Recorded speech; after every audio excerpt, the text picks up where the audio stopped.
In a narration found in Jami' at-Tirmidhi, number 1931, the Holy Prophet Muhammad, peace and blessings be upon him, advised that whoever protects the honor of another Muslim will be protected from hellfire by Allah, the Exalted. Just like a Muslim would desire others to protect their honor in their presence or absence, they should protect the honor of others in their presence or absence also.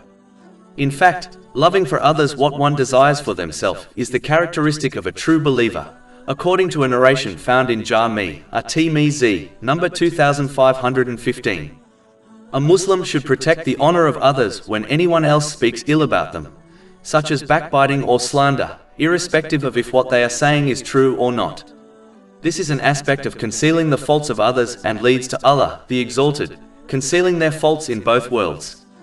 This is advised in a narration found in Sunan Ibn Majah, number 225.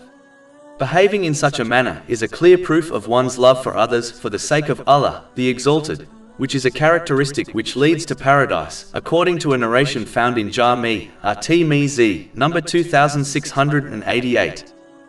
The main narration under discussion clearly shows that a Muslim benefits from supporting others, so even if they are too preoccupied from caring about others, they should at least act in this manner for their own sake.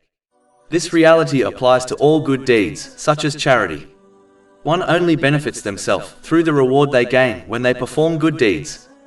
Allah, the Exalted, has no need for anyone to obey him, and the needy will be provided for, one way or another.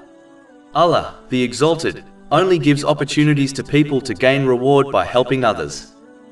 In addition, the one who fails to defend the honor of others when they have the opportunity and strength to do so, without fear of harm, should fear that Allah, the Exalted, will not protect their honor in a time and place where it is being violated by others, and especially on the day of resurrection. Finally, as the main narration under discussion advises protecting the honor of others, it indirectly indicates the importance of not violating the honor of others. This is in fact the very sign of a true Muslim and believer, according to a narration found in Sunan and Nasai, number 4998.